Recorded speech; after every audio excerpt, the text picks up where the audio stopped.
All right, you wanted to take a deep dive into asking for help, and wow, did you ever give us some interesting stuff to look at? You sent over a really funny YouTube English lesson that's set in like a crazy office and also something that goes deep into the psychology of asking for help and actually calls it a superpower. Hmm.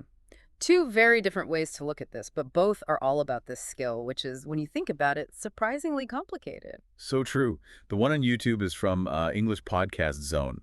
And it's clever, I have to give them that. They teach phrases through this comedy office skit thing. But before we even get into like what words to say, I thought it was so interesting that the other thing you sent, it argues that needing help isn't just like a practical thing, it's actually a sign of strength. Yeah, that really makes you rethink what most people think, doesn't it? Usually we think needing help makes you look weak, but this is saying like the exact opposite. Yeah. Exactly.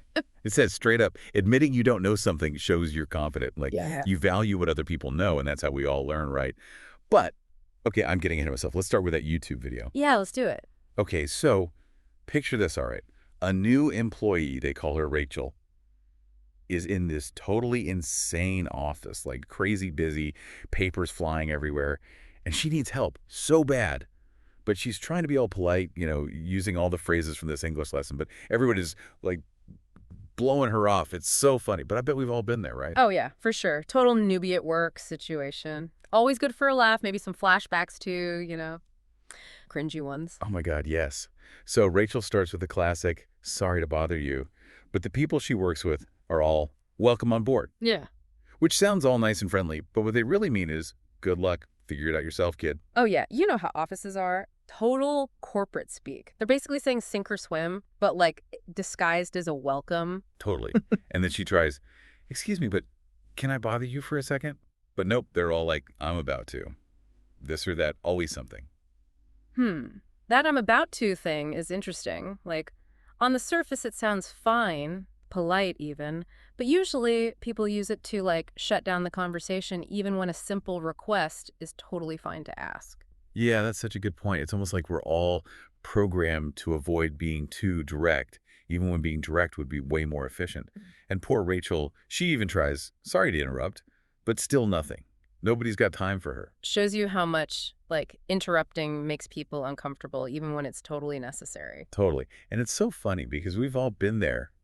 Yeah. Feel like you're a total pain just for asking something. It really uses that universal fear, like, oh no, am I bothering them? Okay, so that video, it was fun. We got a good laugh, and it gave us some phrases to try out. But it also made me think, like, why is asking for help so hard in the first place? And that's where that other thing you sent me gets really interesting. It doesn't just stay on that surface level of like, here's how to ask. It goes deep into like why we don't want to ask at all. Right, and it's saying, hold on, needing help isn't a weakness at all. It actually says, like, admitting you don't know something is part of having a growth mindset. Yeah, that growth mindset thing, maybe we should explain that a little for the people listening. Basically, it means you believe that you can always learn new things, that you can get better with effort. And a big part of that is asking for help.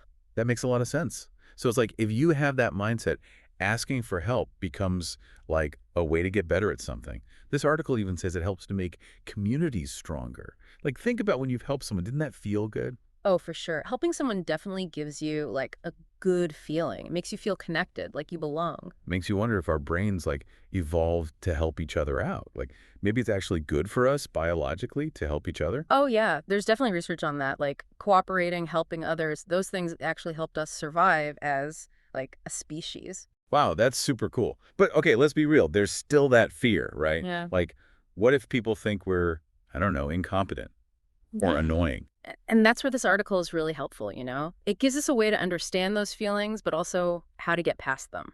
So how do we walk that line? Like being direct and asking for what we need, but like not being a jerk about it. Well, first of all, being polite always helps.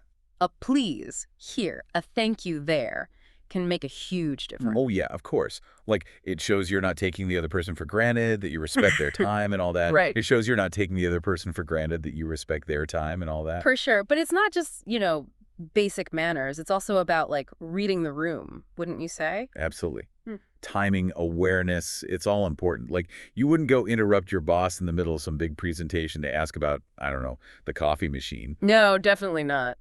Or dump all your problems on a friend who's like clearly having a bad day. Yeah, exactly. It's all about like thinking about how the other person is feeling, respecting their boundaries, all of that. Speaking of boundaries, this is where it gets even more interesting. The article talks about how different cultures, like, view asking for help totally differently. Yeah, people don't talk about that enough, but it's so important. What you think is being assertive in one culture could be like super rude somewhere else. Makes you wonder about what you think you know, right? Like, I'm from a place where asking a stranger for directions is totally normal, but I've heard that in some places that's like a sign you're weak or something. Exactly. And those little cultural things, they can be everywhere, at work, with your friends, even with your family.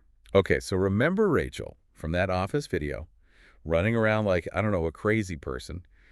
Maybe if she'd thought about those unwritten rules, she wouldn't have had such a hard time. It's not just about what you say, it's about, understanding the situation. Like maybe instead of interrupting everyone, she could found someone who seemed, I don't know, easier to talk to. Right. Like a mentor or a coworker who everyone knows is like really helpful. And maybe like wait for a time when they weren't so busy. Timing can be everything. Okay, so we talked about how asking for help can actually be a good thing, a strong thing even, and how it builds relationships and all those cultural things we got to be aware of. But let's get practical here. What did this article say about like how to actually ask for help, effectively? One thing it really focused on was like being clear. The person you're asking has to know exactly what you need, otherwise they're just guessing. Right, like with that example about directions. If you just say I'm lost, that's not very helpful. But if you say where's the nearest train station, Hmm. that's way better. Exactly. When you're specific, it saves everyone time and you avoid all that confusion. The article also said something about framing your request in a way that like makes it easy for the other person to say yes. How do you do that? Well, one way is to give them choices. So instead of saying, "Can you help me with this project?" which can like sound overwhelming, you could say, "Would you be free to review this report or maybe brainstorm some ideas with me?" Oh, that's smart. Like they feel like they have some control. It's not just you demanding their time. Another good strategy is to, break down a big request into smaller, more manageable pieces. So like instead of, can you help me move this weekend? Which is like a huge commitment. You could say something like, "Would you be free to help me pack boxes on Saturday morning?" Even an hour of your time would be a huge help. Right. That makes it so much easier to say yes. It's not as scary. And the more comfortable people feel saying yes, the more likely they are to actually help you. This is great stuff. Seriously, I'm taking notes. Yeah. Be polite, be clear, make it easy to say yes.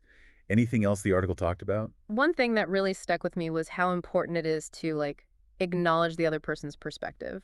Like, showing the time is valuable and that you Oh. appreciate their help. Exactly. Just saying something like, "I know you're busy, but," or "I really appreciate you taking the time to." Those little things go a long way. Yeah, and it makes it feel less like, you're taking them for granted, like you're genuinely thankful. Exactly. It reinforces the idea that this is good for both of you, not just one person taking advantage. Okay, so we've covered asking for help. What about when someone asks us for help? Any advice for handling that? Well, the first thing to remember is that most people actually do want to help if they can. It often feels better to give than to receive. Unless they're one of those office jerks from the YouTube video, too busy pretending to be important to actually help anyone. Uh-huh. Yeah, there are always exceptions.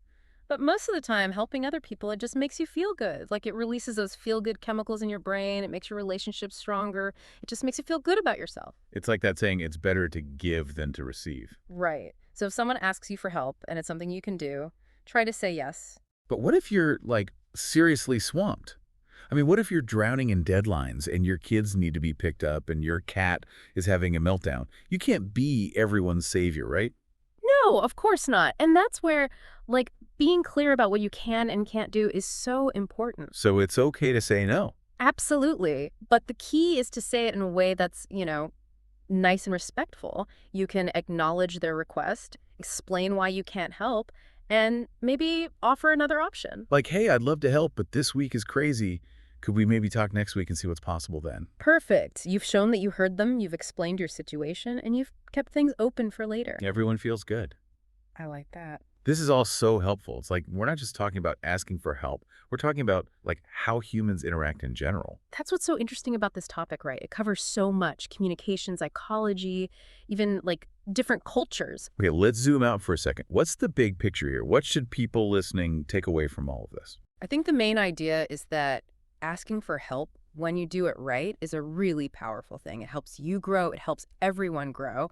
It's about understanding that we don't have to do everything ourselves and that working together can lead to some really great things. And that it's not a weakness, it's actually a sign that you're self-aware and that you want to learn and improve. Exactly. And then on the other side, being willing to help others, that strengthens connections, it builds trust, and it creates some more supportive, resilient community. And maybe, just maybe, it helps Rachel finally find that bathroom in that crazy office. Let's hope so. Okay, before we finish up, I gotta ask, did this article mention anything about those people who just love to give advice, even when you didn't ask for it? The ones who are, like, trying to help, but they're not actually being helpful? Ah, yes, the well-intentioned but often overwhelming advice givers. That wasn't really covered in this article, unfortunately. But there's gotta be a good way to deal with those situations, right? Like, Oh, how do you say thanks but no thanks without being rude? that's a great question. Probably needs its own deep dive. What do you think? Should we put that on our list? For sure. We'll have to find some good material on that. Yeah. Okay, everyone, we've covered a lot today, from freaking out in a new job to, like, the science of helping, even a little bit of culture talk, just for fun. It's been quite the journey. It really has. And hopefully all of you listening, you feel like you can ask for help when you need it and give it freely when you can. It really feels like this whole asking for help thing. And, giving help too, it's more than just being polite. You know what I mean? It's like a secret weapon to build those connections with people and get through all the tough stuff life throws at you. I like that, a secret weapon, yeah. And just like any powerful tool, it takes practice to use it, right? So true. Well, I think we pretty much covered everything on this topic. Anything else you want to add before we wrap up this deep dive? Just to repeat that main point, asking for help when it's done right, it's a good thing for everyone involved. It helps the person who's asking and the person who's giving. It's like this give and take. I like that a lot. It's not about being dependent on other people or, like, burdening them. It's more about remembering we're all in this together and we need to help each other along the way. Exactly. And that kind of like mutual support, that's what makes communities strong. It helps people grow as individuals and it makes the world a little bit better. Okay, listeners, we've definitely given you a lot to think about today. But before we let you go, we want to leave you with one last thought, like something to really consider. What if, instead of seeing asking for help as, the last resort, what if we saw it as an opportunity, like a chance to connect with someone, to learn from them, and to make those relationships that make life, richer and just more meaningful? Something to think about. Until next time, happy diving.